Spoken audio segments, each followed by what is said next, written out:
E aí, meu povo, sejam muito bem-vindos a mais um episódio do nosso podcast Conhecendo Minha Residência. E hoje nós vamos falar mais uma vez sobre Resmut Ceará, só que de uma instituição diferente. Hoje nós vamos falar sobre cancerologia da ESP. Nesse processo seletivo, a gente vai ter UFC, ESP e HGF. A gente já conversou, né, sobre algumas residências da UFC e hoje vai ser sobre cancerologia da ESP, né? E para conversar sobre ela, eu convidei a Camila. Vou colocar ela aqui na tela. E aí, Camila, tudo bom? Oi, gente, tudo bem, Henrique? Muito obrigada pelo convite. Pronto, gente, eu vou apresentar aqui a Camila rapidinho. A Camila é aqui de Fortaleza mesmo. Ela é nutricionista formada pela Estácio do Ceará, se formou em 2016. E aí, desde esse período, ela começou a preparação dela, né, para residência, para concursos. Ela tentou a residência por 3 anos, né, teve reprovações, se inscreveu em 5 processos seletivos, fez provas de concurso também, né, foi aprovada em 2 concursos. E aí, no ano de 2020, ela foi aprovada na residência, deu início em cancerologia, né? E agora, em 2022, ela já concluiu a residência dela, no começo de 2022. E atualmente, ela é nutricionista hospitalar. Então, ela já está atuando na área no pós-residência. Tá? A Camila é cheia de experiência, né, com processo seletivo, tem experiência na área, né, na prática. Então, ela vai compartilhar com a gente sobre tudo isso.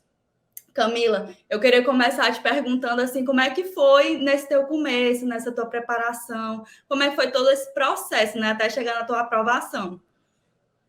Não é um processo assim fácil, né? Tem gente que utiliza muito esse termo de que é um processo fácil. E no início, né, eu fui descobrir essa questão da residência, porque a gente sabe que na minha época, né, por assim dizer, não se ouvia falar muito, então eu fui escutar de uma professora, acho que era no terceiro semestre, na disciplina de avaliação nutricional, para vocês terem noção aí da minha memória, ainda está um pouquinho boa. Então, ouvi falar, mas foi muito por cima, não cheguei a pesquisar nem nada. Foi mais no fim da residência, depois dos estágios e tudo mais, que eu vi que meu local era na nutrição hospitalar, né? E eu, não, vou tentar, saiu agora o edital da ESP na época também, e vou tentar. Só que a pessoa achava que era tudo muito fácil, tudo muito mil maravilhas, né? E mal estudei, gente, assim, por cima mesmo. Aí a pessoa foi lá fazer a prova. Óbvio que viu a bomba, né? Aí, assim, eu não me senti tão mal, porque eu não tinha estudado. Então, eu não, vou esse ano focar, era o ano de 2017, vou focar esse ano totalmente para a prova de residência. Só que aí começou a bater o que na porta? Boletozinho do conselho, meu amor, né? Aí você, Jesus Cristo amado, precisa uma paciente para conseguir pagar, não queria aperrear meus pais, né? Para pagar o boleto do conselho, sempre que era uma coisa minha, né? Eu que fui fazer a faculdade e tudo mais, então é algo já profissional. Então, consegui uns pacientes aqui a colar o suficiente para pagar o conselho, deu tudo certo, graças a meu bom Deus. Aí tentei novamente no final de 2017, que a primeira foi início de 2017, a outra foi final de 2017, tá? Outra bomba, né? Aí eu, caramba, não, pera lá, vamos sentar aqui, vamos ver. Aí comecei a montar algumas estratégias. Vamos ver o que está acontecendo, né? E eu comecei a descobrir o que realmente estava acontecendo, questão de foco, concentração, as disciplinas que eu tinha mais dificuldades, né? Eu dava preferência, né? E claro que eu fui descobrindo ao longo do tempo que tentar só residência não compensava para mim naquele momento, né? Então tentei também provas de concursos e seleções, né? E aí em 2018 tentei novamente, só que em 2018, você está enriquecendo, se lembra, foi aquela confusão com a ESP, nada da ESP soltar o edital, ela foi soltar finzinho de 2018, para a prova acontecer em 2019, no início de 2019, nem teve nem prova de título. E os meus títulos não são essas coisas todas. Então, era o quê? é o momento. Só que deu certo? Não. Também não deu certo. E aí eu tentei a prova do ICC em 2018, foi onde eu fiquei aperreada, porque nada da ESP sair. Aí eu tentei, passei em primeiro lugar na prova, mas as demais etapas eu não me saí muito bem. Né? Aí isso acabou eu saindo do primeiro lugar, caindo para o sexto. Na época tinha entrevista, né, também.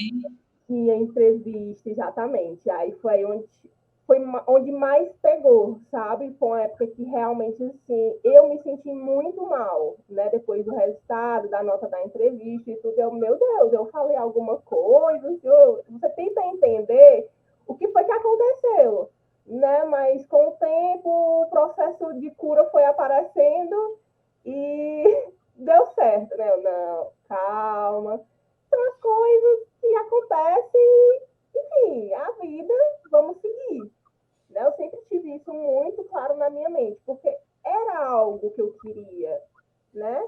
Tanto que eu falo, se é algo que você quer, meu amor, não vai ser. Você pode passar rapidamente, que show, que massa, mas pode não acontecer. E às Sim. vezes a gente tenta compreender isso, e eu fico assim, não, deixa na mão de Deus e é isso, porque ele sabe o que é melhor para mim, né? Então eu tinha muito isso na minha cabeça, sabe? Então, aí, sim, 2019, no final do ano de 2019, que teve o processo seletivo que eu e a Riqueciane daqui, a gente fez e a gente passou.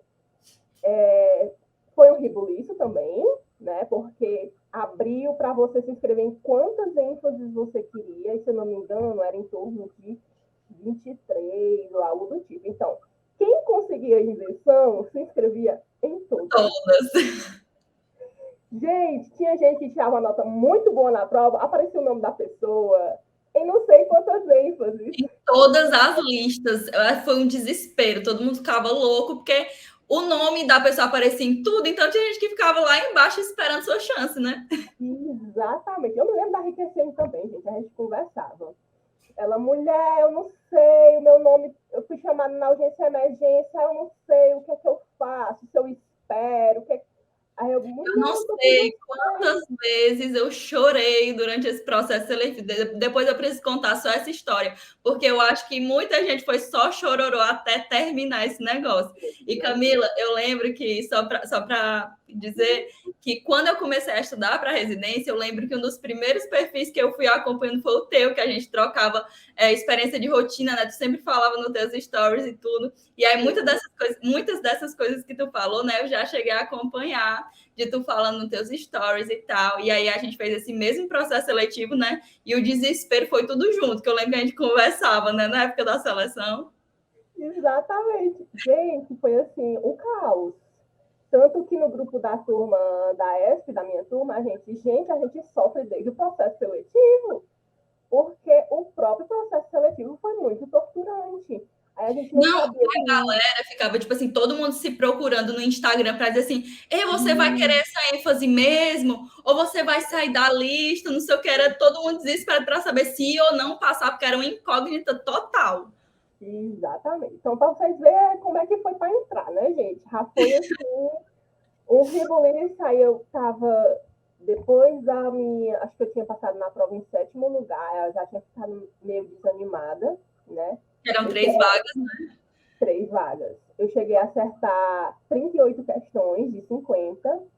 Não é assim um quantitativo muito alto, mas também não era baixo. Então eu estava meio que, caramba, ano passado acertaram 38 e passaram. Eu estou em sexto lugar. Meu Deus do céu. Gente, a loucura na cabeça da gente, né? Que fica. E aí, com a prova de títulos, pela primeira vez na vida, os títulos me ajudaram. Eu subi um lugar e fiquei em sexto lugar. Aí eu, bens a Deus, né? Aí, só que eu achava muito, muito mesmo que eu não ia ser chamada. Eu achava muito. Ah, eu não sei se era contigo, Rick, que eu falava. Aí tu, Camila, já falei com fulano e cicrano, e disseram que não vão assumir. Aí eu, Pô, eu será? lembro de ter comentado. Eu, será? Eu, ai, meu Deus do céu. Aí quando fizeram a primeira chamada, né? Chamaram. Aí foi o ribuliço, porque um monte de gente não assumindo um monte de vagas. Porque, como eu disse, disse, né? Várias pessoas se inscreveram em N ênfases aí. E, olha, eu estava em 6º lugar. Na segunda chamada, eu fui chamada. Para vocês verem como foi um turbilhão, né? E, gente, quando eu vi meu nome, nossa, eu chorei. Eu fiquei muito feliz, né? Porque realmente era uma coisa que eu queria muito, muito, muito mesmo, né? E aí fui fazer a minha matrícula. Eu me lembro que no dia da minha matrícula eu esqueci um documento. Eu cacei esse documento em todo canto. A moça, não, é só esse documento aqui. Eu fui lá dentro, a moça imprimiu para mim, eu anexei para vocês verem, viu como são as coisas. Aí, tudo certo. Aí você sai da matrícula, pelo menos eu enriqueci, mas eu saí da matrícula assim, tá, e agora? Como é que vai ser? Começa quando? É para vir para cá? Como é Jesus Cristo? Para onde é que eu vou? Realmente foi um turbilhão, né? Um turbilhão muito grande até a gente poder começar aqui. Quando a gente começou, pegamos a magnífica pandemia. Você só acredita, na verdade, que começa quando você começa de fato, né? Você fica naquela, ai meu Deus, eu só acredito quando acontecer de verdade. Exatamente. Só quando eu estiver com o meu pezinho ali dentro, aí eu acredito. Ei, Camila, aí deixa eu te perguntar uma coisa. Desse período que tu viveu, né, desses 3 anos, o que é que tu tirou como lição à medida que ia acontecendo tuas reprovações, né? Tipo assim, qual foi a estratégia que tu, para ti, deu mais certo? Quais foram as estratégias que tu usou? Conta um pouquinho assim do teu processo de estudo.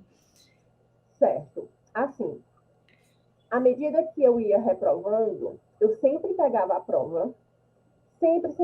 Eu sempre pego a prova, analiso essa prova. Eu vejo o que foi que eu errei. Foi uma casca de banana, ou foi porque eu realmente não conhecia o conteúdo, ou não recordava, né? Então, eu colocava como prioridade de estudo. Então, por exemplo, eu tenho muita dificuldade até hoje. Tecnologia de alimentos, técnica dietética, né? Sempre tive muita dificuldade. Então, eram assuntos de prioridade para mim.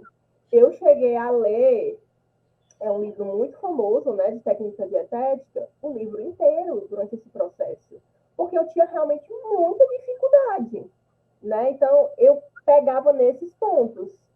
Isso para concurso, né, também. Isso para concurso, quando eu estava estudando para concurso, que teve um concurso que eu fui aprovada, né?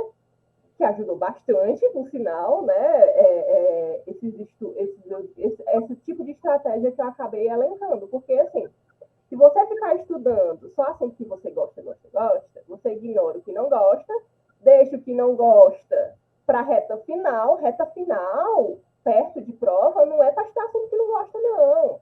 É revisar, resolver questões. Então, você tem que realmente dar prioridade aos assuntos que você tem dificuldade. Se você tem dificuldade, por exemplo, se eu pegasse a questão de transplante, eu ia ter dificuldade, porque não é um assunto que eu tenho um contato muito grande. E a gente sabe que a Resmut, ela gosta de colocar questões relacionadas com os programas. Então, Sim, vai cair questão. Vai cair questão de diabetes, vai cair questão de transplante, vai cair questão de cancerologia, vai cair na sua prova. Isso é uma vai coisa cair questão de materno infantil, porque tem na MEAC também. Né? Exatamente. E MEAC, que pega a parte da neonatologia, vai cair para você na sua prova. Então, são assuntos que... Aí, como é que eu sei disso? Como é que tu sabe disso, Camila? Analisando as provas. A gente tem que ter o hábito de analisar as provas, não tem como. Né? A gente tem que ver o que foi que a Resmut cobrou na prova passada. A Resmut cobrou X, Y e Z. Aí você vai para cima do X, Y e Z. Mas não significa que você vai estudar somente isso, tá? Porque ela vem com X, Y e Z, mas aí ela pega uma curvinhazinha ali à esquerda e fala exatamente o que tu não focou. Mas é mais para o quê? Para você ter uma clareza de como uma banca cobra. Só um instante. Assim, a prova da Resmut Ceará, ela tem um padrão, só que você não vai se preparar só para aquele padrão, né? Porque vai que ela dá a louca, resolve mudar, você não vai ficar despreparada, mas também você não pode se cegar para o padrão, porque senão você não vai fazer uma boa prova, né? Se ela continuar seguindo essa mesma linha de raciocínio. Exatamente, exatamente. Isso é algo que eu bato muito na tecla. A prova da Resmut, ela vem mudando ao longo do tempo, né? Ela costuma ser direta e reta no que ela quer. E ela costuma trazer muito caso clínico também.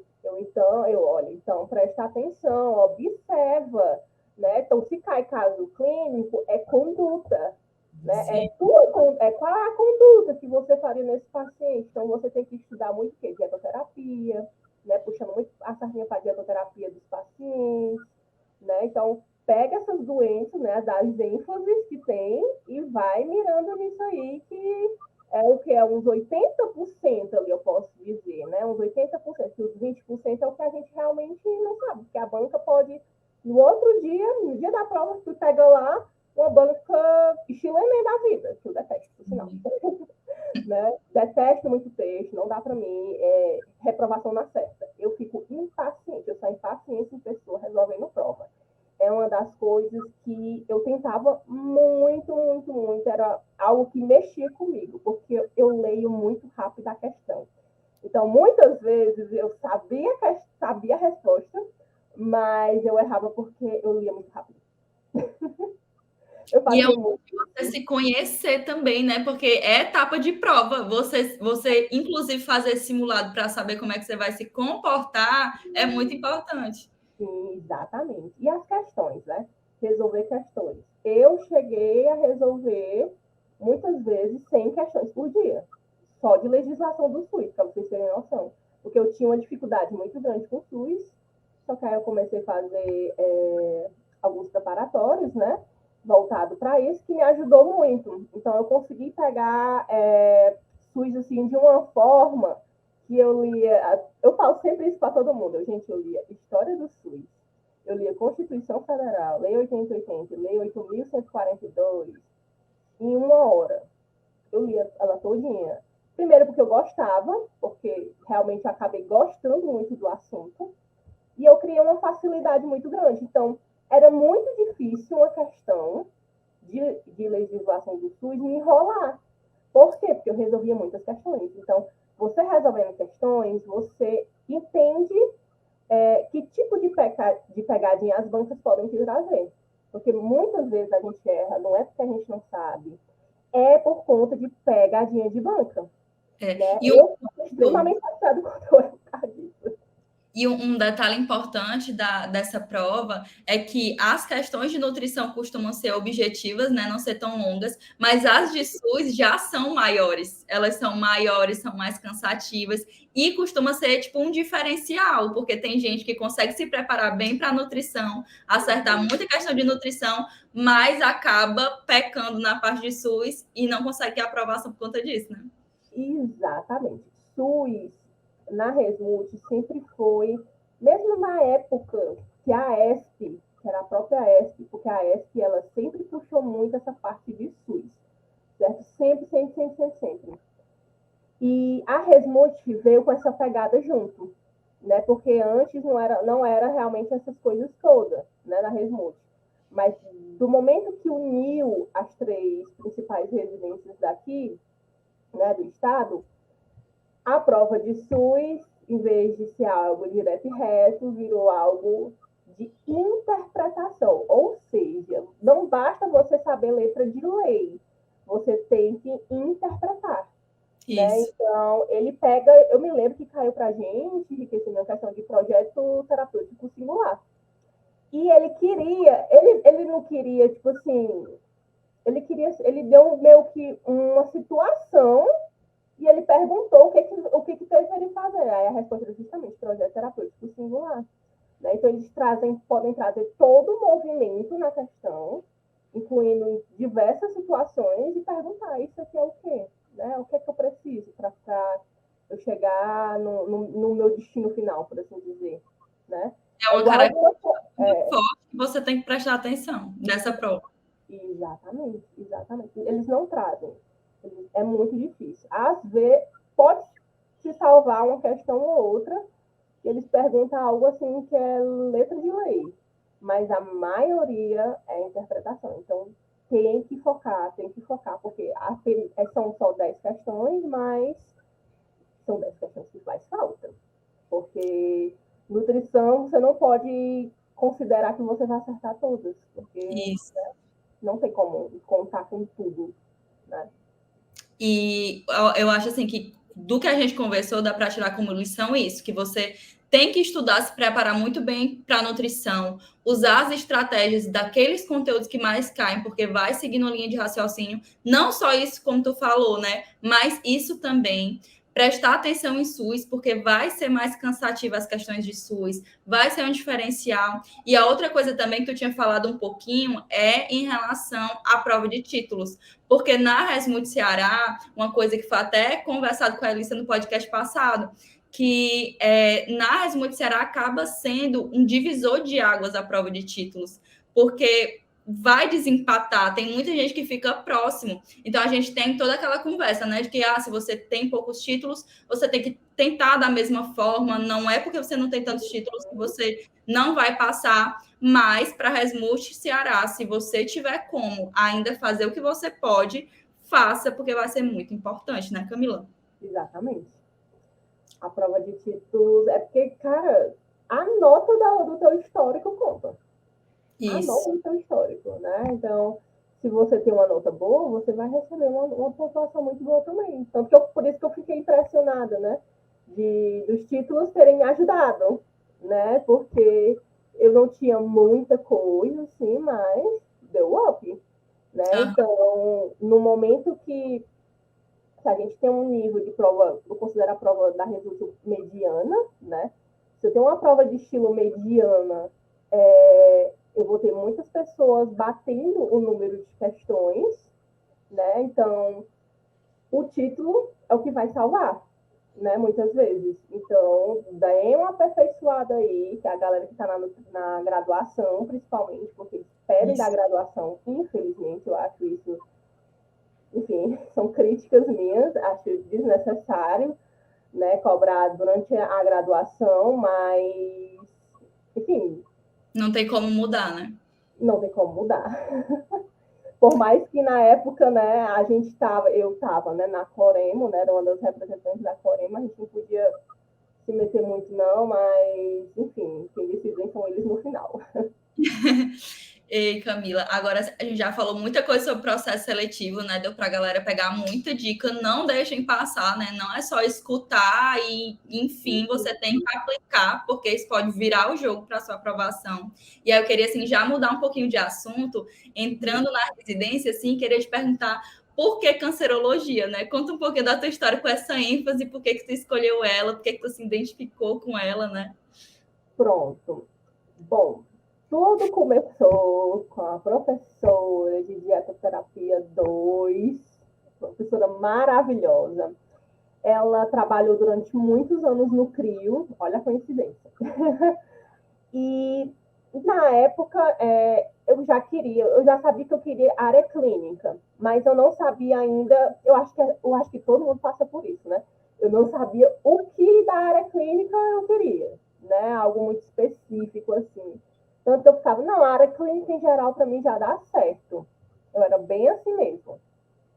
E aí, eu conversando com essa minha professora, pedi a ela, né, conversei com ela para ela ser minha orientadora de TCC. Aí ela falou, Camila, só tem uma coisa, todos os meus trabalhos são voltados para oncologia. Tem algum problema? Eu, não tem nenhum problema não, tranquilo para mim, assim. Pronto.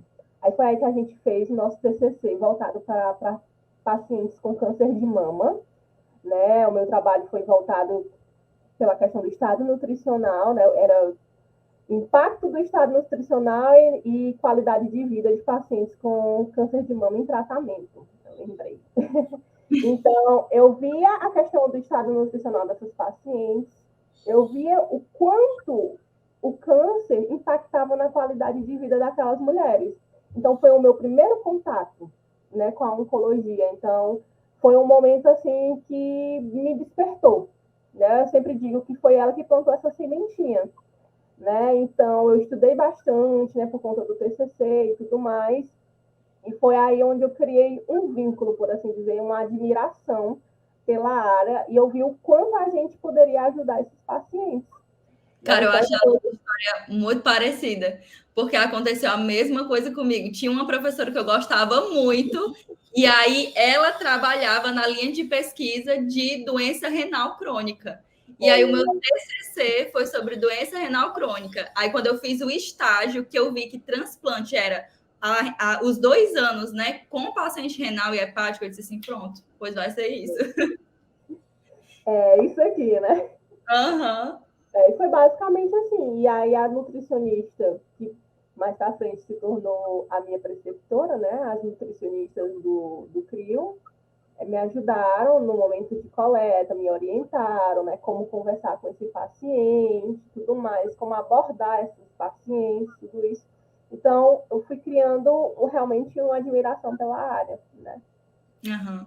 E Camila, assim, como foi quando tu começou? Porque já conta um pouquinho como é que funciona a cancerologia na ESP, né? Porque quando começa, você tem 2 locais de prática. Aí eu queria saber um pouquinho dessa tua história, né? De como é que foi a adaptação, de como é que foi o começo, mas já contando como é isso, nessa divisão. Pronto. Atualmente, a gente está com 3 vagas, né? Para o CRIO, HGF, e uma vaga para a Santa Casa de Misericórdia de Sobral, né? Porque a ESP sempre teve essa vaga, era realmente 4 vagas, só que os locais começaram a dizer que não dava certo esse quantitativo, né? E aí eles reduziram uma vaga. E aí essa vaga passou agora para a Santa Casa de Misericórdia. No CRIO e HGF, que é onde eu tenho, né, a experiência, logo quando a gente entra, 2 vagas para o CRIO e uma para a HGF. Então, uma turma de R1 no HGF, 2 equipes de R1 no CRIO, certo? Então, é feita essa divisão, tá? Então, ou entra em comum acordo ou faz sorteio, né? A gente, no caso, entrou em comum acordo, eu não tive nenhum problema, né, de iniciar no CRIO. Achei que foi bom, na verdade. Porque, assim, do que eu percebo é que o CRIO acaba sendo mais puxado que o HGF, tá? Porque no CRIO a gente vê oncologia pura. Oncologia pura, só paciente oncológico que a gente acompanha. Então, logo quando a gente entrou, teve a questão da pandemia, né? Então, dificultou muito esse processo, não se tornou um processo tão fácil. E assim, na ESP, logo quando você entra, você passa pelo período de imersão, você não vai direto para o local. Né? A gente foi para a Escola de Saúde Pública, teve um encontro, né, recebendo a gente e tudo mais. Foram apenas 3 dias. Atualmente parece que são mais dias, certo? E aí, tive o quê? Uma semana no CRIO, antes da pandemia, né? Uma semana. Aí, durante essa primeira semana, a gente conheceu todos os setores do que você possa imaginar. Né? Então, a gente passou pela fisioterapia, passou pela fonoaudiologia, que é muito parceiro da nutrição. Fono e nutrição na oncologia andam juntinhos. A gente não anda separado, não. A gente anda super juntos. A enfermagem da quimioterapia, a enfermagem da radioterapia, a radioterapia em si, gente, eu nunca vou me esquecer que quando eu estava durante a radioterapia, eu entrei de aquele aparelho imenso, vários tipos de máscaras, porque quando o câncer é nessa região, cabeça e pescoço, eles utilizam uma máscara, principalmente a questão da cabeça, certo? Para evitar maiores tipos de danos, certo? O tratamento possa causar, certo? E aí você vê vários tipos de máscara, aí vê máscaras, lá faz máscaras para as crianças, porque as crianças que fazem tratamento de radioterapia lá do Albert Sabin, no CPC, Centro Pediátrico de Câncer, tem parceria com o CRIO, então elas vão fazer tratamento no CRIO. E aí tem um funcionário lá no CRIO que ele faz máscaras temáticas, né? O que a criança pedir. Tem do Homem-Aranha, tem a Cinderela, né? Para essas crianças se sentirem mais acolhidas, por assim dizer, né? Para elas se sentirem, eu sou um super-herói ou um super-herói está comigo, e para que ele possa deitar, né? Na macazinha e possa ficar quietinho.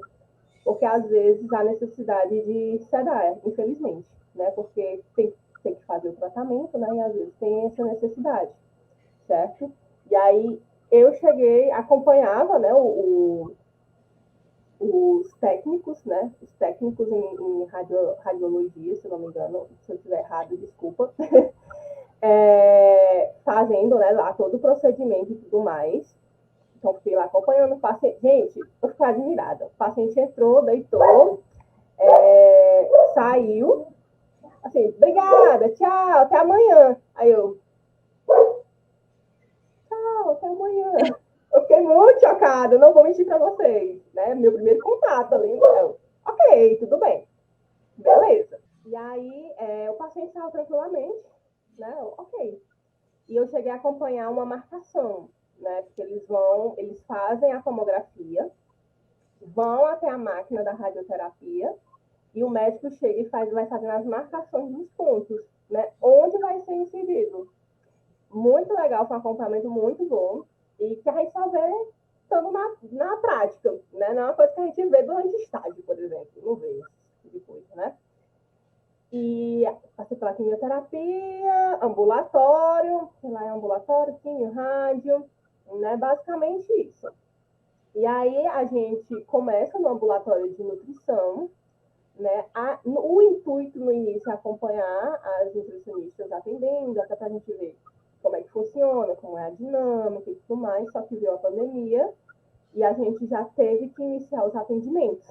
Então, avalia uma pessoa crua em oncologia, começar a atender já de cara, né? E atendimento de ambulatório é bem mais diferente do que o atendimento em hospital, né? Então, a gente tem que abordar muitas coisas durante uma consulta, né?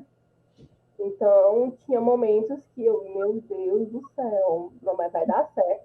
Eu lia todo o prontuário do paciente, praticamente, para eu ter uma conduta mais assertiva possível, né? Então, depois que eu atendia, eu me sentava com as outras residentes, a gente discutia os casos e as condutas que a gente tinha feito, aí a gente via se era uma conduta assertiva ou não era, né? Aí o que fazer no retorno, né? Quando esse paciente voltasse, a gente abordar X ou Y, enfim.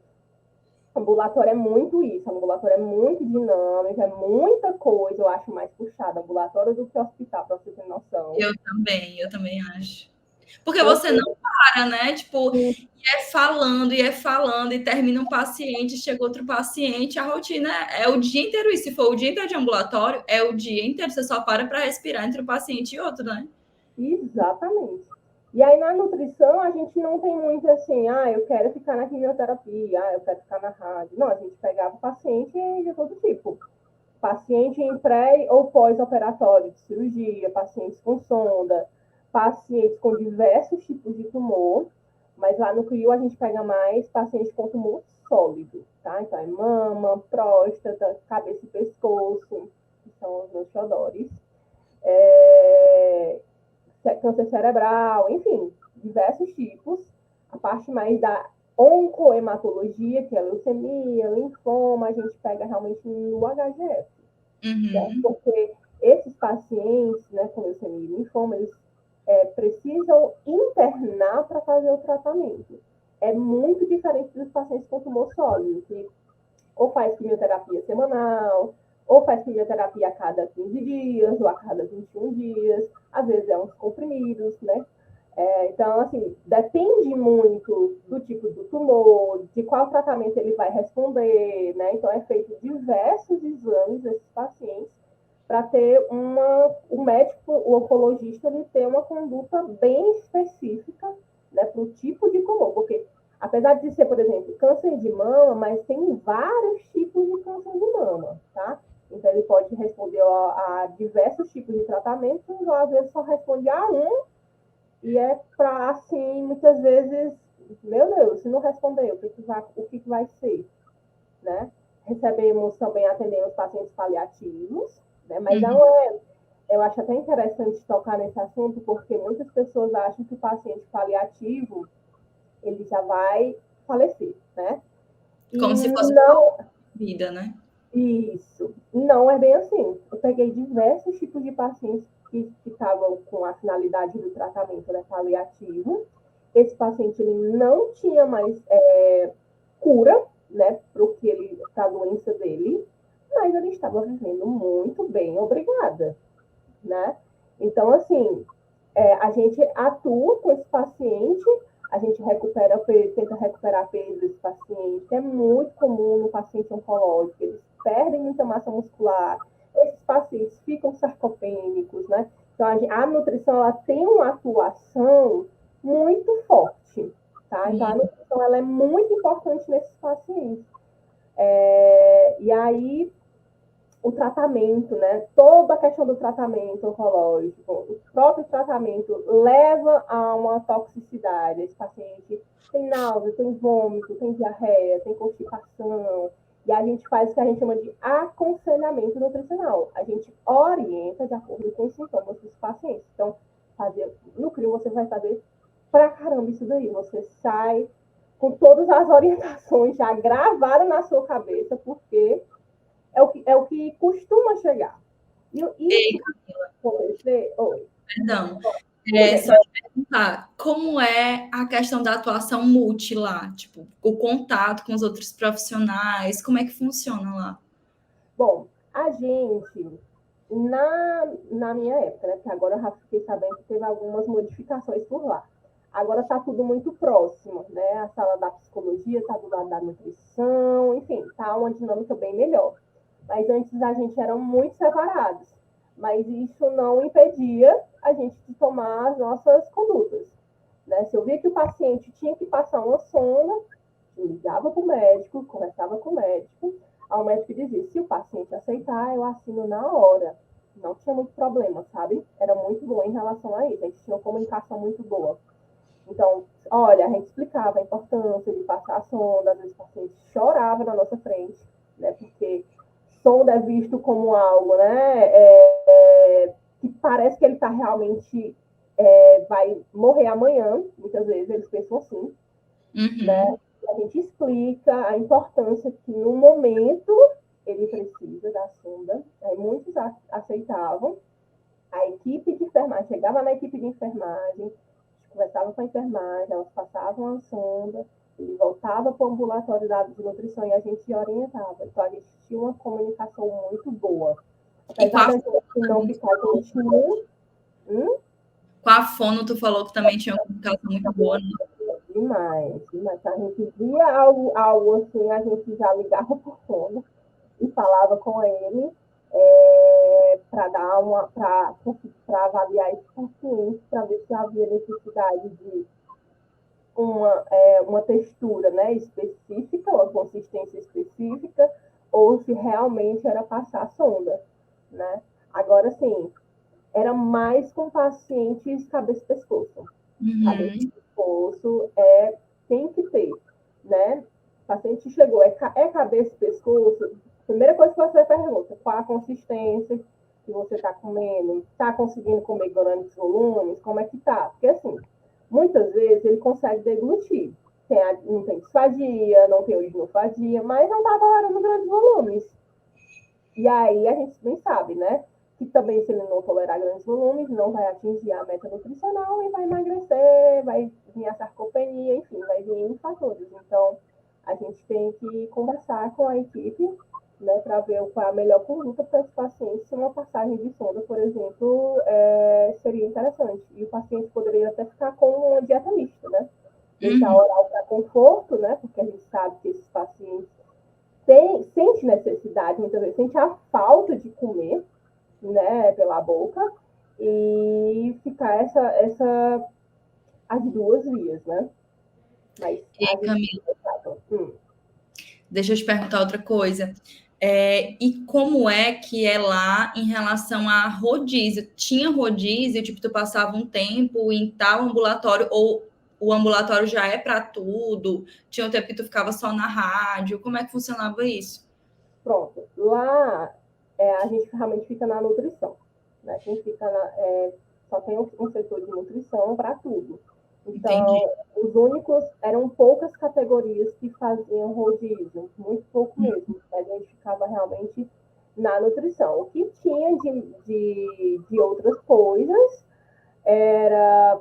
A gente tinha um momento de atividade multi, né, que a minha equipe se reunia, a gente fazia alguma atividade com os pacientes que estavam na sala de espera, né, esperando para ser atendido, na sala de quimioterapia, né, enfim, até para passar o tempo mais deles, né, porque tem medicamento que demora horas, né, tem quimioterapia que demoram horas para correr. E tinha o ambulatório da dor também. O ambulatório da dor, né, era toda segunda-feira à tarde. Então, toda segunda-feira à tarde, aquela equipe que estava programada, né, para participar do ambulatório da dor, a gente atendia esses pacientes, acompanhava esses pacientes, fazia toda uma atividade multi mesmo. Né? A gente fazia atividade e atendia também esses pacientes. A gente via como é que a gente falava, meu Deus, as necessidades, por assim dizer, e se o paciente precisasse de algo, a gente já encaminhava ao setor correto, né? Se era o serviço social, se era a enfermagem, se era a nutrição, a gente fazia todo esse trabalho. Então, esse era separado e o restante das coisas que vocês faziam era assim, dentro do setor de nutrição, e aí, a depender da demanda do dia, vocês iam fazendo as atividades que tinham naquele dia, né? Isso. A gente tinha... A nossa coordenadora era maravilhosa, então ela já deixava tudo separadinho, bonitinho, né? Tal dia, acho que era quinta-feira à tarde, era dia de atividade multi. Então a gente já sentava, programava o que ia ser essa atividade multi. Então, se fosse mês de agosto, câncer de pulmão, a gente fazia atividades voltadas para o câncer de pulmão, né? Então, consumo de cigarro, né, questão da nicotina e tudo mais, então a gente já ia atrelado nisso. Então a gente ia realmente fazendo conforme a necessidade, né? Como a gente já tinha um período ali, né, tendo contato com os pacientes, a gente já tinha uma noção do que a gente poderia abordar com mais ênfase, né? Por exemplo, no ambulatório da dor, a gente falava muito do uso das medicações do jeito que eles queriam, tá entendendo? Tomava um, depois tomava outro, depois outro, depois outro, e a dor não cessava, acontecia, né? Isso, então tem que procurar o médico da dor para ele poder ajustar as suas dosagens e não sentir dor, porque assim, não é legal sentir dor, né? É terrível. Então, eles tinham que... A gente tentava N formas trazer esses pacientes junto com a gente para poder eles terem as melhores condutas. Entendi. E Camila, assim, deixa eu te perguntar uma coisa mais de logística. Lá no CRIO, eu lembro que tu já tinha comentado comigo que é um pouquinho diferente a questão da alimentação, né? Como é que funciona a questão da alimentação? Que eu lembro que era bem diferente, né? A questão de descanso, a questão de carga horária teórica, se tinha períodos que vocês faziam lá, como é que era? Pronto. No CRIO, infelizmente, não fornece alimentação, então ficava por nossa conta mesmo, certo? Porque realmente lá não fornece para ninguém, tá, gente? Para ninguém, para funcionário nenhum, certo? Em relação ao descanso, a gente tinha de início o auditório para a gente, então todo mundo sabia que o auditório era nosso, né, naquele momento. E assim, não tinha descanso para ninguém, por assim dizer, né? A gente realmente que tinha o auditório. E aí está tendo, né? Eu não sei se já concluíram tudo, mas na nossa época chegou a concluir o espaço de descanso. Né? A gente teve armário, né? A gente teve o espaço de descanso, né? No caso, o espaço era para todos os profissionais. Né? Então tinha uns colchonetezinhos, a gente deitava, foi perfeito. Quando inaugurou, todo mundo estava por lá. Então, tem um espaço realmente para a gente poder descansar, tinha uma mesa, se você quisesse sentar, fazer trabalho, estudar, enfim. Era muito, muito bom. Espaço realmente de muita qualidade. Aí os armários, né, ficavam no vestiário, um vestiário enorme, se você quisesse se trocar e tudo mais, assim. Foi aos poucos as coisas aparecendo por causa da obra, né, que está crescendo muito, né? Quem for agora vai ver que está bem maior do que eu estou falando aqui. As coisas com certeza são muito mais diferentes, mas tá melhorando as coisas, né? Para o residente, tá melhorando. Ei, Camila, e essa parte que eu te perguntei da carga horária teórica, como Sim, é essa divisão? pronto. Na ESP é bem diferente. Porque, assim, a gente tem 60 horas semanais, perdão, a gente tem 60% da nossa carga horária prática, 20% teórico-prática e 20% teórico. O 20% teórico seria os módulos que a gente tem junto com a ESP, né, que na época a gente fazia online. Hoje em dia, se eu não me engano, já retornou o presencial por conta dos níveis de Covid ter diminuído bastante. Uhum. E teórico-prático a gente faz em serviço, que é dividido em algumas coisinhas. Estudo em equipe, que é eu e a minha equipe. Então, a gente sentava e via, eu quero saber da enfermagem como é a administração de um quimioterápico, como é que funciona. Eu tenho essa curiosidade, eu quero saber um pouco mais. Aí a enfermeira vinha e dava uma aula sobre a administração de quimioterápicos, certo? Eu quero saber do farmacêutico, dos tipos de quimioterapia. Tanto que a gente, óbvio, claro, cobrou das nossas farmacêuticas isso, né, na época. Então, ela deu uma aula, não era uma aula, não, um show, né, falando de todos os quimioterápicos que ela podia falar pra gente, ela estava falando. Né? Tudo isso pra gente ter o quê? Ter uma noção. Quando a gente ouvisse o nome acho que é capecitabina, a gente não ficar, meu Deus, o que é isso aqui? Né? O que é uma cisplatina? O que é isso aqui? Esse aqui é o quimioterápico, a gente não ficar pelo menos assim, né? A pessoa falar, que você às vezes pega uns pacientes bem antenados e ele, não, eu estou tomando, falou o nome lá do medicamento, aí você, ok, tudo bem. Né? Uhum. Assim.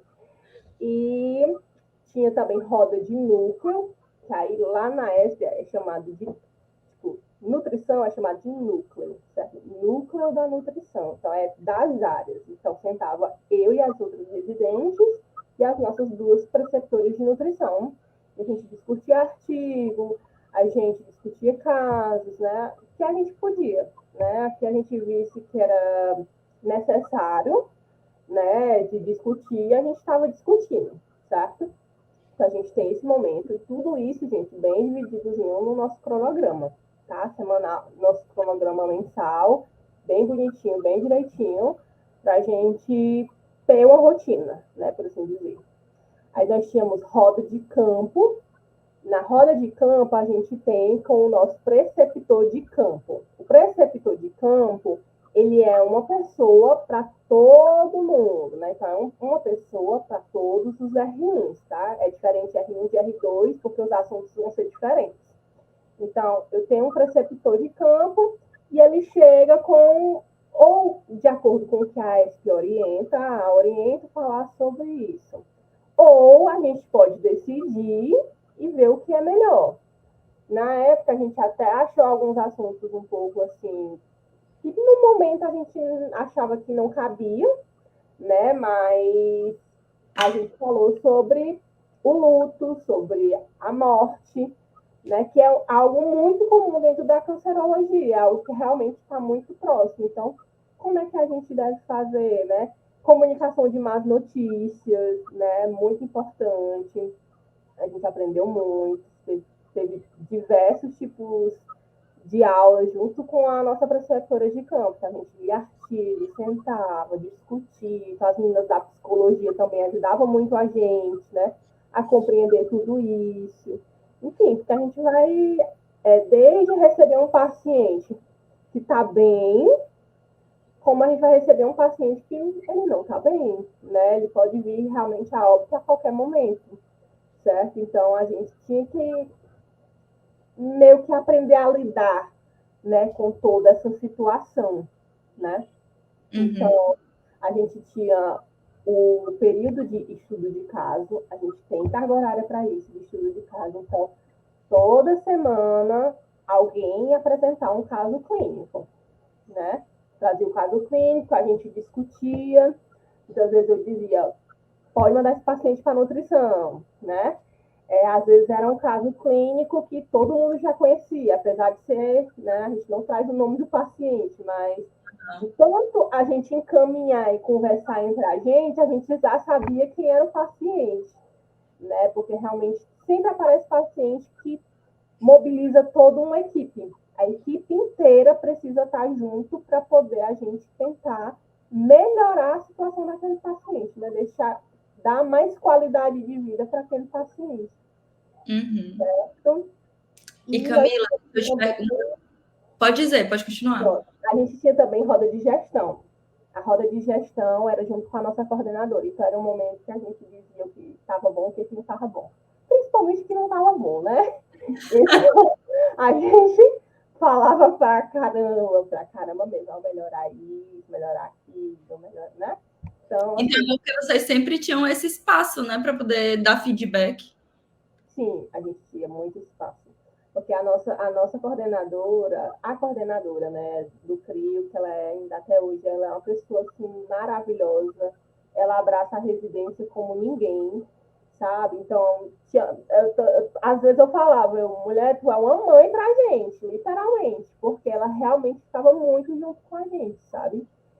E ela apoiava, assim, na medida do possível, é claro, né? E, assim, a gente chegava para ela falando de tudo, ela escutava muito a gente, acalentava muitas vezes, né? Porque só a gente sabe, né? Só nós que fomos residentes sabemos o que realmente a gente passa, né? Sim, com certeza. Ei, Camila, eu fiquei com uma dúvida. Essa divisão de carga horária que tu falou, ela é tanto no período que tu tá no CRIO, quanto no HGF, ou é só do CRIO? Dos dois. Dos dois Tá anos no, tem isso. isso, tá no regimento da ESP. Então, todas as ênfases vão funcionar dessa forma, Pronto. independente do local. E aí, às vezes, tem local que não gosta, porque vê que a gente é roda disso, é roda daquilo, fala um monte de roda aqui, né? É roda disso, é roda daquilo, não sei o que, e tudo mais. Às vezes incomoda, né? Mas é muito importante para o nosso processo formativo. Muito Com importante. certeza, eu imagino, porque vocês aprendem muita coisa, né, nessas discussões, nessas conversas. Sim. E a gente tem Camila, um tempo para isso, né? Que é melhor, né? Porque a uhum, gente não é do nada, assim, do nada a gente vai sentar ali e vai discutir. Não, a gente tem dia e horário para estar fazendo isso. e pelo que eu vi, é bem organizado, né? Vocês têm todo um cronograma montado, bem direitinho, e sabem quais são os temas, quais são as atividades, né, que vocês vão fazer. Isso, exatamente. E Camila, agora a gente já falou bastante sobre o CRIO, né? Eu fiquei encantada com essa rotina do CRIO. Assim, eu acho que quem ama essa parte de oncologia vai se encontrar no CRIO, né? Porque é puro, puro mesmo. E aí eu acompanhei um pouquinho da tua rotina no HGF e lá não é só oncologia, né? É bem diferente. E aí vamos passar assim um pouquinho para o HGF, conta como é que é a rotina lá, como é que funciona. Pronto. No HGF é um pouquinho diferente, né?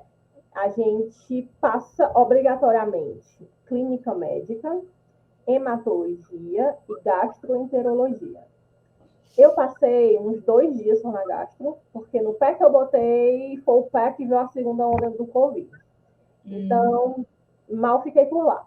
Mas lá na gastroenterologia a gente vê mais câncer de estômago e coloretal. Mas, assim, o mais interessante do HGF é o quê? É que a gente é diferente, é muito diferente do CRIO. Porque no CRIO a gente pega o paciente com o diagnóstico confirmado, vai começar o tratamento e tudo mais. Ok. No HGF, a gente interna o paciente, né, internado. Muitas vezes ele não sabe o que está acontecendo. E durante a sua internação é que ele descobre que está com câncer, certo? Então, você pega desde o momento que ele começa a ter os sintomas, interna e descobre a doença, certo? Então, você pega esse processo antes, né, do que a gente vê no CRI, por assim dizer, certo? E aí você pega cirurgia, você pega o pré e pós-cirúrgico, assim, com muito mais presença do que no CRIO, que o paciente vai, às vezes não volta para a gente, né, para a gente continuar o protocolo, né, da questão imunológica, né, desse paciente, processo de nebulização, que a gente sabe que é de suma importância, né? E às vezes no CRIO a gente tinha muito esse problema, já na HGF não. A gente estava internado, então eu consigo acompanhar perfeitamente. Então, chegava muito, que eles abreviavam, né? HDA, que é hemorragia digestiva alta. Então, chegava muita hemorragia, e a nutricionista falava, olha, acompanha esses pacientes com hemorragia, porque geralmente recebe o diagnóstico de câncer. Era batata, né? Realmente eles acabavam recebendo diagnóstico de câncer e ia direto para a cirurgia. Então, assim, eu só fiquei pouquíssimos dias mesmo e não consegui retornar mais, até porque eu tive interesse em novos setores. E aí depois, por conta de que tinha fechado o setor para a Covid, eu fui para a clínica médica mais cedo do que eu deveria, né? Então, eu comecei a ir para a clínica médica. A clínica médica era um dos únicos setores que não tinha fechado, porque realmente o hospital recebe muito esses casos que vão direto para a clínica médica. Então, não tinha como fechar, né? Deixar tudo totalmente Covid, não dava. Então, quando eu cheguei na clínica médica é de tudo, gente. Então, eu peguei muita pata-pata. Muita pata-pata, gente. Então, eu estava em tempo de enlouquecer. Meu Deus! E outra, você no R2, você já está cansada. Uma coisa, quando eu botei meu pé no R2, meu cansaço, surreal mesmo. Meu Deus, o que está acontecendo? Está faltando vitamina? O que é, né? Não, na tua rotina, você fica com cansaço de R2, mas é como se você fosse R1 de novo, né? Porque Exatamente. Você está conhecendo um lugar novo, aí você vai do R1 para outro R1. Exatamente, só que aí com cansaço, né? Porque a gente chega no R1 com a energia, uma eletricidade, meu Deus, vai aprender tudo. Aí tu chega no R2, a tua bateria já está quase zerada. Né? E aí você avalia, né? Então, era muito paciente renal, muito paciente hepatopata. Então, eu praticamente não peguei câncer na clínica médica. A outra R2, quando ela passou na clínica médica, ela já tinha pegado, ela pegou pra caramba.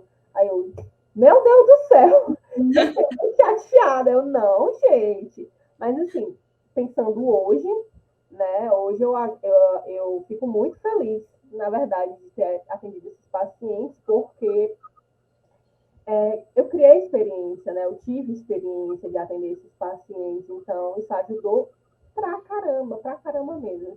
Só foi ruim realmente porque um novo R1 para mim, né? E ter que consumir todo aquele conteúdo, o volume de conteúdo de doença hepática e doença renal. Então, eu tinha que dar conta, então, cansada e tendo que estudar pra caramba, né? E aí o outro setor era a hemato, que aí, né, já era da minha praia e tudo mais, foi um momento assim, mas assim, o meu período na hemato foi muito difícil, não foi um período fácil. Eu tinha passado no meu R1, né, lá na HU, né, foi onde eu conheci a Enriquecendo presencial. Conheci não, né, a gente tinha se conhecido presencialmente antes, né? Foi, já te conheci, mas ainda é maior nessa época, né? Foi. Eu passei no TMO, né, lá do HU, foi o meu primeiro contato com o paciente oncohematológico, né? Ok. Mas quando eu passei no HGF, nossa, eu pensava que ia ser, não, eu já sei como que é. Olha, não é brincadeira. Não é brincadeira. Hemato, eu sempre digo, hemato não é para qualquer pessoa. Porque são doenças, é muito diferente, sabe? A oncohemato dos tumores sólidos. Infelizmente, esses pacientes eles têm que internar para fazer tratamento. E o tratamento é muito agressivo. Né? Então, tudo que você imaginar que o paciente possa vir a sentir e que não possa vir a sentir, ele sente. Então, é vômito, náusea, com diarreia, com Covid, é tudo junto. Tudo junto. Aí você fica, Jesus Cristo, meu Deus do céu, como é que eu vou atender esse paciente? O que é que eu vou estar fazendo ali? Graças a Deus, o hospital ele tinha bastante recursos, então isso ajudava, né, a gente nesses momentos. Mas às vezes nem com esses recursos dava certo, porque o paciente não queria nada. Eu acompanhei, porque lá no HU tem o transplante, né? E aí a gente passa 3 meses lá, porque é hemato e transplante. E assim, é realmente muito diferente. Você tem que se virar em mil para tentar mil coisas diferentes, porque uma hora ele vai estar com um sintoma, outra hora ele vai estar com vários sintomas e ele não vai estar conseguindo comer nada. É muito complicado mesmo. Exatamente. E aí é uma dança das cadeiras, né? Literalmente. E durante o meu período lá, infelizmente a gente perdeu alguns pacientes, né? E a equipe ficou realmente assim muito abalada, né, com essa perda. E sabe como é você deixar o paciente bem? Eu tive que sair por 3 dias, porque era módulo, mês de módulo. No R2, a gente tem uma frequência menor de módulos, a gente tem a cada 2 meses. No R1, a gente já tem uma frequência maior, todo mês. Então, a cada 2 meses, eu lá no HGF, eu tinha módulo. E caiu exatamente na mesma semana. Então, fui segunda, terça, quarta, quinta e sexta eu não fui. Sábado e domingo a gente não dá plantão. A gente cumpre essas 5 horas semanais durante a semana. Quando eu chego na segunda-feira, o paciente muito, muito, muito mal, gravíssimo, paciente irreconhecível, né? Cheguei eu me assustei tanto, mais tanto, que eu fiquei muito chocada. Foi no mesmo dia o paciente tinha ido a óbito. São mudanças muito bruscas, né? O paciente está bem, do nada ele tem uma infecção e ele vem a óbito muito rápido. Eu acho que foi um dos setores que eu mais tive que lidar com perdas, tanto a hemato quanto cardio. Lá no Hospital de Messejana, assim, insuficiência cardíaca, eu tive que aprender mais a lidar com isso, né? São experiências que a gente vai vivendo e é realmente uma clínica muito complicada, assim, em relação a isso. Demais, demais. Então, assim, eu aprendi muito, muito, muito, muito mesmo. Eu tive, eu chamo meus casos de sucesso, né, durante a minha internação.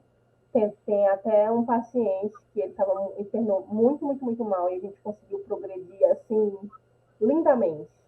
Sabe o que é o paciente? Eu entrei só que antes dele ir de alta, eu entrei de férias. Mas sabe o que é eu deixar o paciente com um músculozinho? O braço do rapaz estava lindo, perfeito. Ou seja, uma boa reserva muscular a gente conseguiu, sabe? E ele internou muito mal mesmo. Tanto que quando eu cheguei, que eu fiz a sua admissão, ele estava de dieta pastosa, para você ter noção, né, de como ele estava. Só que, infelizmente, né, recentemente, a gente ficou sabendo que o paciente ele faleceu, né, a parte da hemata, ela é muito puxada também, porque a quimioterapia, ela só ameniza. O que vai trazer a cura é o transplante, né?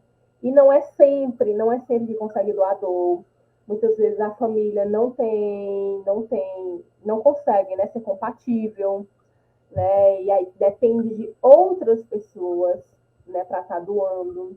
E aí a Riqueciane muito bem sabe que ela passou pelo TMO, tem os transplantes, né, quando é aparentado e não aparentado. E aí, quando é não aparentado, o risco de não dar certo é imenso, por mais que seja compatível. Então, o paciente pode evoluir a óbito durante o transplante. É muito difícil, gente. Eu digo que realmente não é para qualquer pessoa. Né? Ou você se torna uma pessoa muito fria ou você não suporta. Né? Então, eu tentava sempre não me tornar uma pessoa fria, né? Porque eu acho que a gente tem que ter os nossos sentimentos, até para a gente acolher e ser empático com aquele paciente, porque ele está precisando da gente naquele momento, mas também não ser uma pessoa que, imagina, você toda a vida sofrer porque perdeu um paciente, não é fácil também não.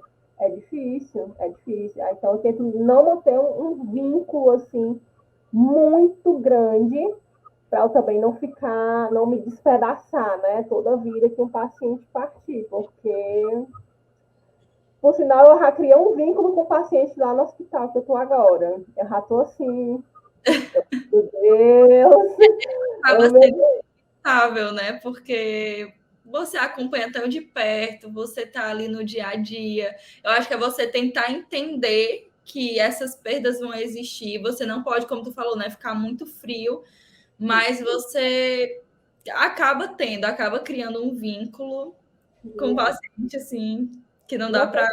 como, não tem como. Quando eu fiquei sabendo desse paciente que faleceu, e teve outra paciente também que veio a falecer, eu fiquei muito triste, né? Muito triste. Não sabia da situação deles no momento, né? O que estava acontecendo, não tinha contato, mas fiquei muito triste porque todos ali estão batalhando, gente. Eles batalham para viver, né? E você vê que aí a pessoa partiu, né? Eu fico, meu Deus do céu. Muitas vezes eu fico pensando, né? Será que as pessoas sofreram? Como é que foi? Eu fico mais assim, sabe? Eu prezo muito, por isso que eu gosto muito de cuidados paliativos. Eu gosto muito, porque eu acho que você partir sem dor, principalmente, eu acho que é um dos principais pontos, sabe? Uhum. Camila, deixa eu te perguntar outra coisa. Tu falou sobre TMO, hemato, né, lá no HGF, falou sobre clínica médica, gastro. Tem outros setores que vocês passam? Tem algum setor que é só oncologia, além da hemato, ou não? Não, não temos lá. É tudo muito espalhado lá, Uhum. né? Seria o ideal, né? Ter uma ala só da oncologia, porque eu acho que de hospital só recebe mesmo os pacientes da hemato, né? Para internar. Agora, uma ala específica da oncologia, eu acho que somente o ICC mesmo, né? Que no caso o ICC é totalmente mais voltado para isso, né? Mas Uhum. no HGF mesmo, não temos uma ala voltada para isso. É tudo dividido mais como é que eu posso dizer? Em áreas, né? Gastro, neuro, é mais dividido dessa forma. Tem a pediatria, tem a clínica médica, tem o transplante, é mais dividido realmente dessa forma. Mas a gente consegue, né, passar em outros setores. Uhum. Eu consegui, porque eu bati o pé e disse que queria passar em outros setores. Porque Uhum. senão eu não ia conseguir. Por exemplo, eu consegui passar na UTI, né? Pronto, era isso que eu ia dizer. Tu passou na UTI, né? Também fala um pouquinho dessa parte. Não fazia parte do nosso cronograma, a UTI. Né? Como eu disse, bati o pé, fui para cima e eu não vou ficar mais aqui, não. Porque, como eu disse, eu fiquei só 2 dias na gastro. Então, Uhum. eu saí antes e fui para a clínica médica. Eu fiquei muito tempo na clínica médica. Chegou um momento que cara, eu não tô vendo mais nada muito novo por aqui. Eu preciso sair daqui e ir para outro setor, porque senão eu vou só ficar na mecânica, sabe? Aquela coisa mecanizada. Eu tenho que sair daqui. E aí eu conversei com a minha preceptora de campo, perguntei a ela, tem problema eu sair? Ela, não, você conseguir no local, não tem nenhum problema para mim. Beleza. Nessa época a gente estava sem coordenadora, se não me engano. Ou tinha assumido, só que ela não tinha ainda a pegada, sabe? Então a gente meio que, pelo menos, eu evitava falar, eu tentava resolver tudo sozinha mesmo. E aí eu comecei com a nutricionista da Interal e comecei a rodar com ela, né? E aí eu passava em alguns andares e na UTI do transplante, né? Que na época não estava, tinha aberto, voltado, né? Abrir, tinha saído o Covid, mas ainda era tudo muito misturado. Tinha alguns pacientes transplantados, outros eram diversos, né? Era sepsis, enfim, choque cardiogênico e por aí ia, né? De tudo. Então, no HGF, gente, é dividido a parte da oral e da interal, certo? Então, nós Isso. temos a nutricionista da oral, que fica nos andares, e temos a nutricionista da interal, que já fica mais lá no térreo, então a gente tem que ir para os andares, né? Se deslocar. A gente é chique. A gente usa um tablet, aí Isso, nesse amei. tablet, aí nesse tablet tem as tabelas. Nas tabelas a gente consegue calcular rapidamente a dieta do paciente. Né? Então, ali em alguns minutinhos eu já sei como é que vai ficar a nutrição desse paciente, né? Se eu vou chegar na meta, eu vou determinar a minha meta e por aí vai, certo? Então a gente fazia isso, tá? Então fazia dos andares logo no início, né? Em agosto eu fui para o CPC, a gente tem que passar um mês na parte da oncologia pediátrica. Eu pensei que não iria gostar, eu gostei muito, só que PED ainda não é para mim. Eu acho Bem ainda pensado também em relação à emoção, né?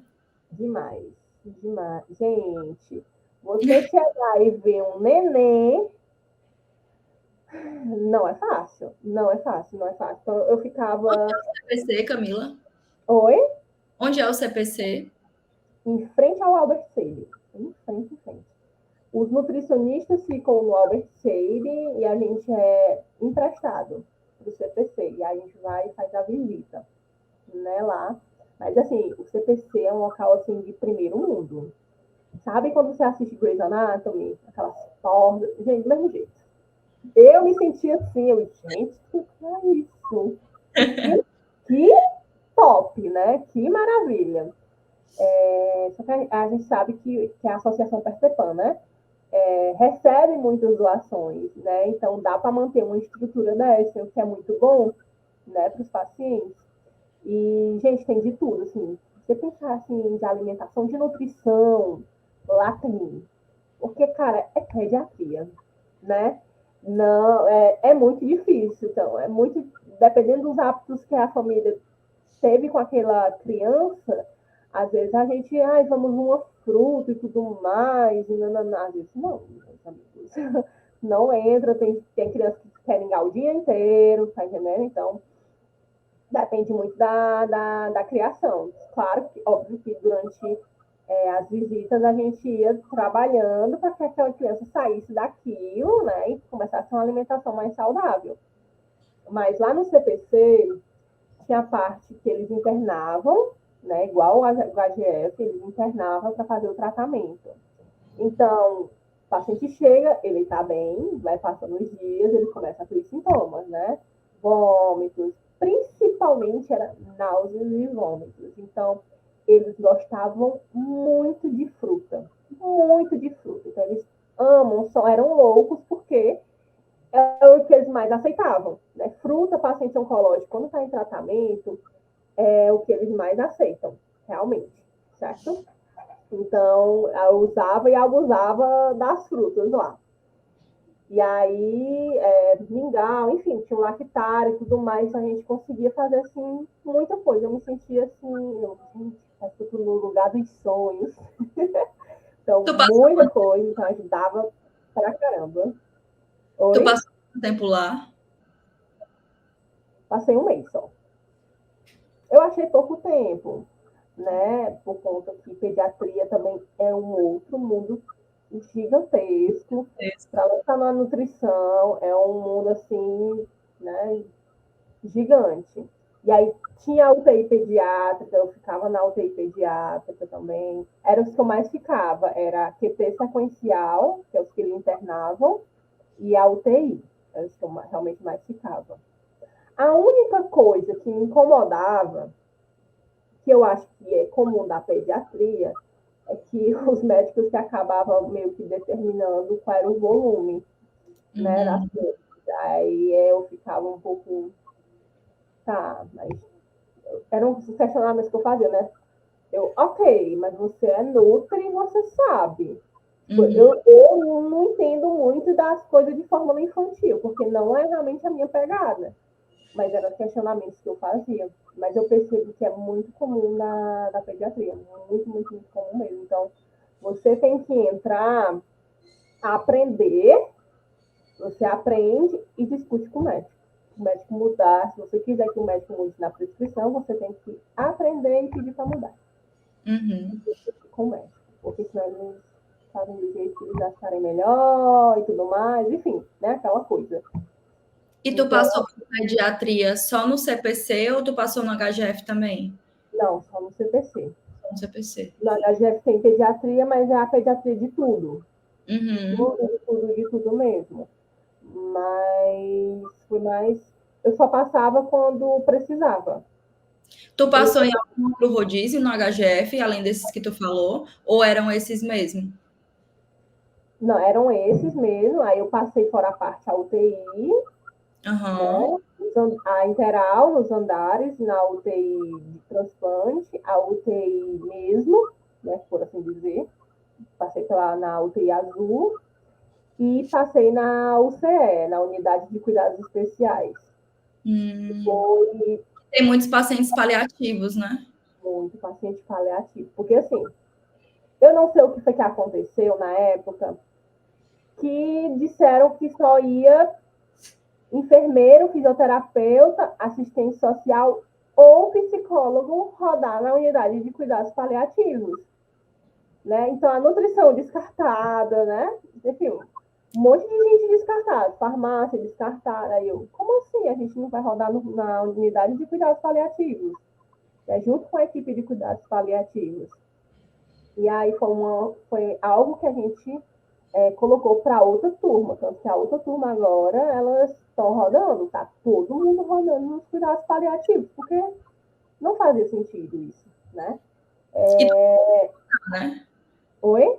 Tu conseguiu rodar, né, nos cuidados paliativos? E rodar assim, né, na unidade de cuidados especiais. Aí tinha muito paciente paliativo lá. Foi Uhum. mais, foi mais isso. Ah, Agora, rodar com a equipe mesmo, eu não consegui rodar. Então, foi o que eu cheguei mais próximo, né? entendi. Dessa unidade, a unidade de cuidados especiais, que era o meu xodózinho, assim, eu sabia de tudo dos pacientes, que realmente eu sempre tive, foi algo que aflorou, né, durante a residência, que é essa parte de cuidados paliativos mesmo. E o bom é que isso vai melhorando de turma para turma, né? Vocês vão encontrando lacunas, vão encontrando defeitos e vão sugerindo mudanças, até porque tem aquele espaço que tu falou, né? O bom daquele espaço é isso. Vocês vão sugerindo essas mudanças para as próximas turmas. Exatamente, que foi, por sinal, não posso deixar aqui o que eu fiz, que a gente colocou, a gente teve uma reunião, sentamos, a gente, olha, tem canto que a gente passa que é desnecessário a gente passar tanto tempo, tipo, clínica médica. 3 meses na clínica médica, a gente é oncologia. A gente vai passar na clínica médica? Vai, mas não tem necessidade desse tempo todo. E para tu ter noção, nós somos a única residência multi que passa por lá. Uhum. Nenhuma outra passa, tá entendendo? Então, tipo, como assim a gente vai ter que passar tanto tempo? Não havia essa necessidade, né, desse tempo todo. Então, chega lá, entende como é a questão do diagnóstico, processo de diagnóstico, e tchau! A gente tinha residência em cancerologia. Às vezes até brinco, gente, meu documento tem que vir a especialização em clínica médica e cancerologia, porque eu passei tanto tempo na clínica médica que eu estava me sentindo igual uma especialista de clínica médica. E a HGF é só um ano, né? Então, 3 meses é muito tempo dentro dessa instituição. Exatamente. Aí não tinha UTI, a gente incluiu UTI, né? Aí ficou, mas a UTI já vai residência disso e daquilo, não sei o quê. Aí a neurologia vai, por que a cancerologia não vai? Eu tenho que ter conversa entre os programas. Tinha meses que não tinha ninguém na nutrição em determinado UTI, né? Porque vai a amarela, a azul e a verde. A amarela é dividida em duas, a azul é uma só e a verde é duas também, então 5. Então dá para colocar 5 residentes de nutrição em um mês se eu quiser. Uhum. Como é que não bate? Eu falava, como é que não batia? Não bate, é só questão de sentar e conversar e organizar o cronograma. Agora precisam fazer isso. Aí foi aí que. Porque no frio a gente não tem UTI oncológica. Então, a gente vai ver UTI onde? Uhum. Era o ponto que eu trazia muito. A gente vai ver UTI onde? Não temos. Aí eu vou ter que utilizar o meu percurso de rede para ir para a UTI ou estágio eletivo. Eu achava muito injusto isso, muito injusto mesmo. Porque realmente TMO a gente vai ter no HU. Não tem para onde a gente correr. Agora, UTI é UTI. Né? Quando você fala UTI, UTI. Paciente oncológico crítico é paciente crítico. Não vai mudar essas coisas todas, não. Vai mudar algumas condutas, mas não vai ser essa coisa discrepante assim, de um paciente crítico e em geral, não. Esse paciente pode vir até as complicações como todo paciente crítico. Então, a gente lida como um paciente crítico.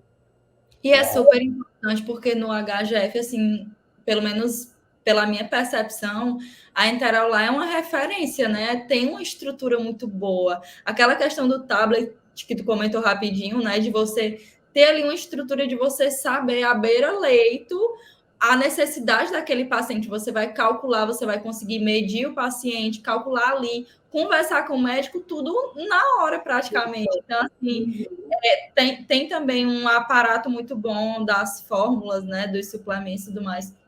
Então, assim, eu achei incrível. E você, como residente do HGF, não ter essa experiência, esse é um pecado, né? Exatamente. Eu vou passar aqui na UTI. Peraí. Foi só botar o meu pé na CMTN, que aí você começa a fazer amizades e tudo mais, nananã, e pronto. Aí você conversa e você mesmo, olha, mês tal, eu consigo ir para a UTI, como é que a gente, né? Como é que a gente consegue ver aí o cronograma e tudo mais. Foi assim, eu fui entrando nas brechas, tanto E eu que como a outra R2 também. Foi assim. Pois é. E Camila, deixa eu te perguntar outra coisa. Agora a gente falou de alguns rodízios teus já, né? Porque a gente falou do TMO que tu passou no HU e a gente falou do CPC que tu passou ali em frente ao Albert Sabin, né? Quais foram os outros rodízios que tu passou, né, que tem direito dentro da residência de cancerologia? Pronto. Durante o R1 também a gente faz o percurso na OBS, né? Hum, Então tem que ser obrigatoriamente nas unidades básicas de saúde que a ESP tem em contrato, certo? Então, uhum. eu botei para Icapuí. Então, eu fui para Icapuí, achei melhor. Por quê? Porque para cá, para Fortaleza, era uma briga imensa, porque era muita gente querendo ficar aqui em Fortaleza e não tinha essas vagas todas. Né? Aham. Então, botei para longe mesmo. Algumas pessoas da minha equipe também botou tudo para longe, porque não queria se estressar para saber se tinha ou não tinha vaga em Fortaleza. Né? E me jogar para qualquer canto, porque é um percurso obrigatório. Então, passei um mês em Capuí, foi assim, de um aprendizado gritante, né? Porque você vê a condição socioeconômica das pessoas ali de cara, na tua cara, né? Então, e assim, também, para mim, foi muito difícil, porque chegava muita criança e muita gestante. Aí eu não tenho experiência com criança e gestante, gente. Então, vocês também imaginam aí o pânico, por assim dizer, né? Chegar a entrar a gestante, aí eu regalava logo os olhos e dizer, meu Deus. É Eu sou como, igualzinha. porque foge muito da nossa realidade. Eu há não sei quanto tempo lá no R1, só na onco, parece uma criança e ainda vem gestante. Eu, meu Deus, socorro. E aí, na época, ainda estava melhorando a questão dos casos de Covid, né? Então, a gente tinha mais atendimento realmente presencial, tipo consultório mesmo, sabe? Eu atendia junto com a outra R1, né?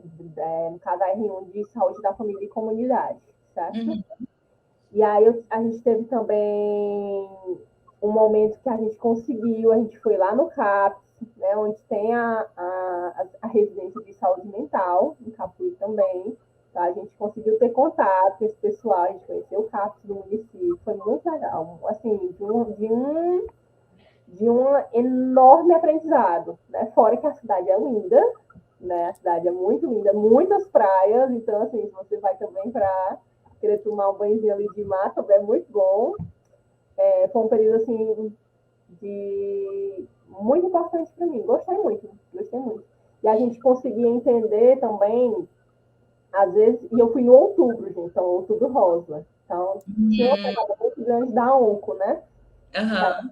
Muita atividade educativa, né, nos postos de saúde. Falamos muito, muito, muito mesmo. Galera lá se inspirada, as decorações, assim, a cor mais linda do mundo. Foi tudo muito perfeito mesmo. E aí, o pessoal da saúde da família e comunidade, né, já fica no NASF. Então, eu me incluí no NASF, né, que é o NASF AB. Viu, gente? Como é importante. O NASF AB, né? Então, os meninos, todo fim de mês, faziam as agendas, como é que ia funcionar, porque era uma sala para diversos tipos de profissionais, né? Uhum. Se organizar e tudo, né? Tinha um dia de atendimento bem direitinho. E o bom de lá, que eu também foi um dos principais motivos de eu ter escolhido Capuí, foi porque tinha transporte. A gente ia para a Secretaria de Saúde, que é no centro da cidade. De lá a gente pegava o carro e ele levava a gente para as UBS. Então, Hum, foi o principal ponto, porque era tudo muito longe. Muito, sim. muito, muito longe. Tinha UBS que era quase no Rio Grande do Norte, para você ter noção. E deixa eu te perguntar também uma questão de logística. Tu se juntou com alguém para alugar um local lá para ficar o mês todo? Eu fui sozinha. Foi sozinha? Fui sozinha. E, menino, daqui então de Fortaleza era só tu?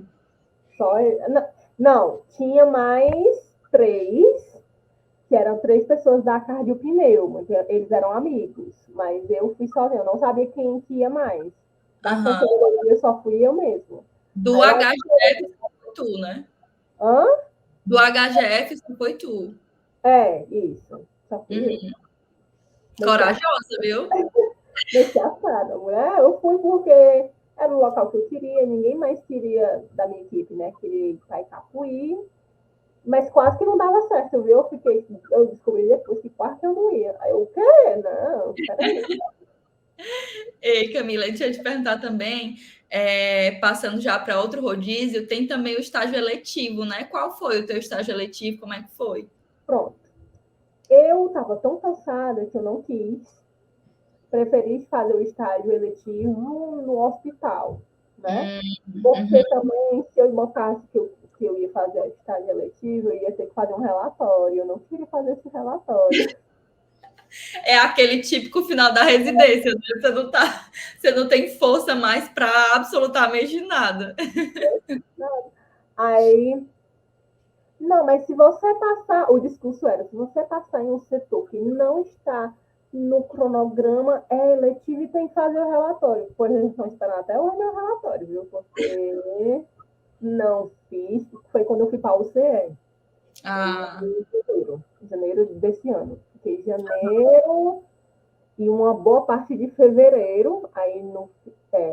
Não, fiquei em janeiro e fevereiro. Janeiro e fevereiro, que eu acho que tem todinho.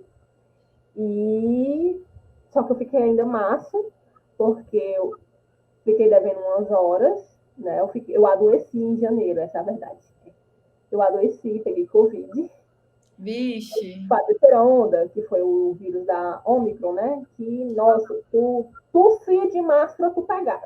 O outro tossia de máscara, tu pegava. Era tão assim, tava todo mundo adoecendo, todo mundo mesmo. Um belo dia acordei com dor de garganta, eu não vou hoje. Eu fui pro médico, fiz o teste, deu positivo, né? Porque eu suspeitei porque eu tinha entrado em contato com uma pessoa que tinha testado positivo, né? Então, mas era todo mundo. Da minha equipe, quase toda testou positivo para Covid. Quem não pegou no CRIO, pegou no ano que ficou, terminando a residência. E aí, como a gente, na ESA, a gente tem direito a colocar 15 dias já testado ou 30 turnos, caso você vá para uma consulta, né? A Uhum. declaração, ela cobre um turno, certo?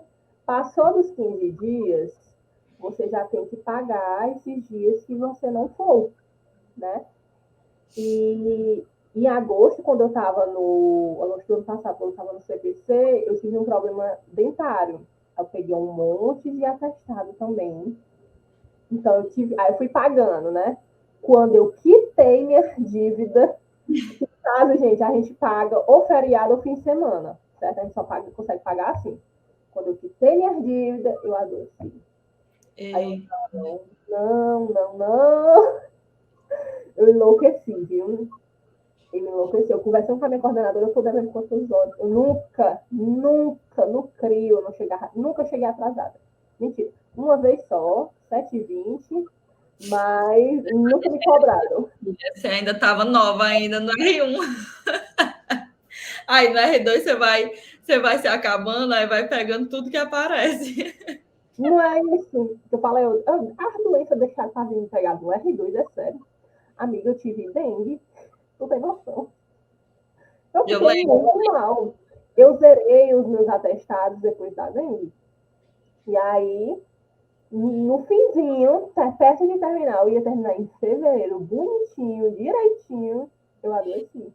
Aí o que foi que eu fiz? Olha, já é fevereiro, eu não vou enlouquecer para quitar essa dívida, eu vou deixar para março.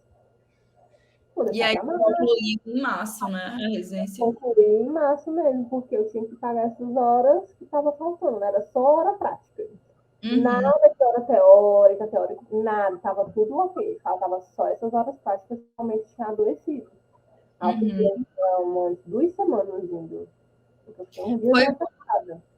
foi bom tu ter comentado sobre isso, porque a galera já sabe, né? Então, como é que funciona, que tem esses dias de atestado e tudo mais, mas tem um ponto máximo, né? Aí depois disso você tem que pagar bem direitinho, que é para não ficar devendo hora e ganhar um certificado na paz, né? Exatamente. E assim, quando você adoece na sexta-feira, a gente pede atestado só da sexta-feira. Porque se botar, o médico botar 5 dias, conta sábado e domingo. Já conta os dias de atestado, sabe? Porque conta corrido. A gente só Uhum, podia dar sexta. uhum. Aí Ei, só podia Camila. dar sexta, se na segunda não tivesse bom, e a segunda-feira de novo no médico pedir o resto dos atestados. Ei, Camila, só para a gente finalizar essa parte da rotina, só para a gente diferenciar. Lembra que lá quando a gente estava falando do CRIO, né? A gente falou sobre a alimentação e tudo mais. Aí no HG já é totalmente diferente, né? Fala da alimentação e do descanso, que lá, Ave Maria, amei.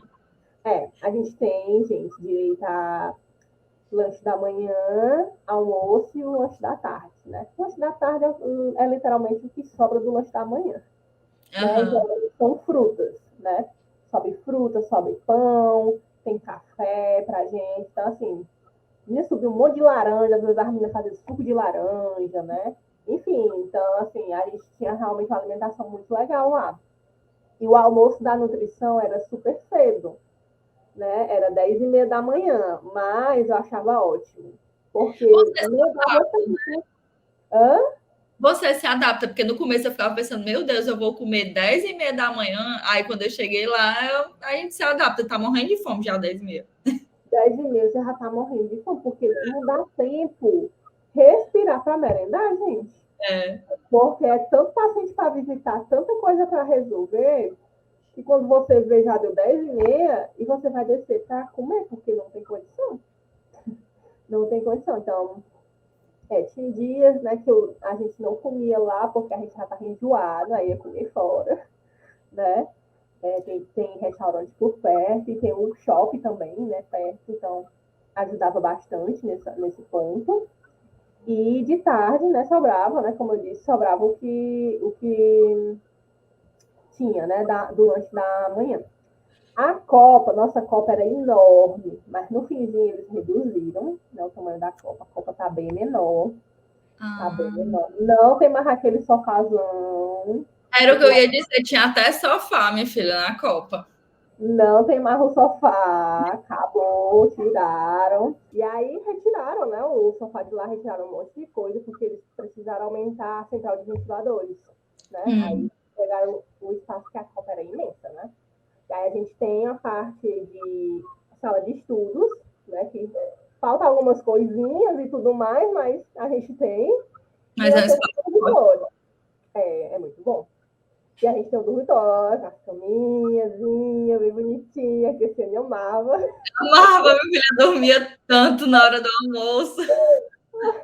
É ótimo, né? Um bebê. Descanso é muito, muito bom para o residente. Eu sinto muita falta hoje em dia, porque a gente não tem descanso lá no hospital. Então, eu só me encosto assim e tiro um cochilinho ali, né? Porque para recarregar, né, as energias, né? Porque descanso não é fácil, não.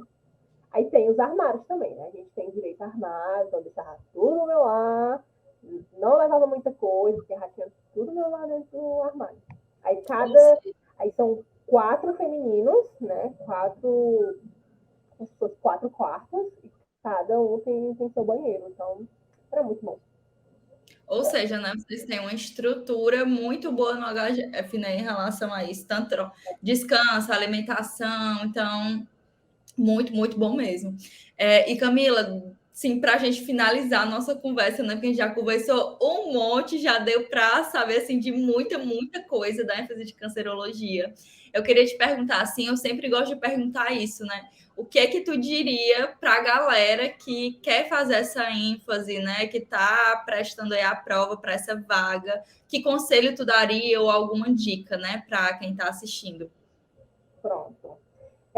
Essa área ela é incrível. Você vai ter assim, contato com vários tipos de pessoas, vários tipos de histórias, né, que realmente são muito assim gratificantes muitas vezes, né, para a gente estar acompanhando aqueles pacientes. E assim, a nutrição oncológica ela faz um mundo de coisa, né? Muitas vezes a gente não tem muito o que ofertar para o paciente, mas a gente oferta o que é o melhor para ele naquele momento, né? É uma área que não vá com medo, certo? A gente não sabe de tudo, a gente aprende durante o percurso, não vá achando que eu vou me acabar de estudar antes para chegar preparado. Sempre vai chegar um paciente que você vai ficar muitas vezes sem ação, porque você nunca teve contato com aquilo. Mas isso é o normal, isso acontece, né, durante a nossa prática clínica, e a gente, graças a Deus, tem o dom de ir lá estudar e manter uma melhor conduta possível para esse paciente. Né? Então, vão de mente aberta mesmo, muito mente aberta. Eu sei que eu falei muita coisa aqui, né? Da EMAP e tudo mais, mas são locais, assim, muito incríveis. Você vai aprender muito mesmo, muito como pessoa e como profissional. Você sai uma pessoa diferente, você sai um profissional diferente, você sai realmente da residência completíssimo, né? Você sai capaz de realmente pegar qualquer caso clínico que aparecer na sua frente. Você já tem toda uma postura totalmente formada. E, assim, a dica que eu dou é, se você gosta realmente da oncologia, corra atrás da oncologia. Né? Não fique achando, mas é muito concorrido, tudo mais. Vou tentar uma ênfase que é menos concorrida, né? Isso costuma acontecer muito. Mas, assim, são 60 horas semanais, não é brincadeira, né? É muito puxado, realmente. E você está numa área que você se identifica, é muito mais prazeroso do que você estar numa área que você não se identifica. É muito ruim você trabalhar com aquilo que você não tem muito contato, não gosta, enfim, por N motivos, né? E assim, eu super indico quem for fazer a oncologia, vão por amor mesmo, porque é uma área riquíssima que você vê de tudo mesmo que você possa imaginar. E deu para perceber muito aqui pela nossa conversa, né? Exatamente. Pois, Camila, muito, muito obrigada pela tua presença. Foi muito massa a nossa conversa, assim, muito rica. Tu contou muitos detalhes, coisa que você não tem como saber em outro lugar, né? Então, quem assiste esse vídeo vai chegar lá já com o pé direito, né? Porque vai saber de muita coisa. Isso vai ser muito interessante para a prática, né? Então, muito obrigada, Camila. Agradecer aí quem está assistindo. Toda semana tem episódio novo, né? Então acompanhem aí para vocês conhecerem as diferentes ênfases. E é isso, um beijo para todo mundo e até o próximo episódio. Tchau, tchau.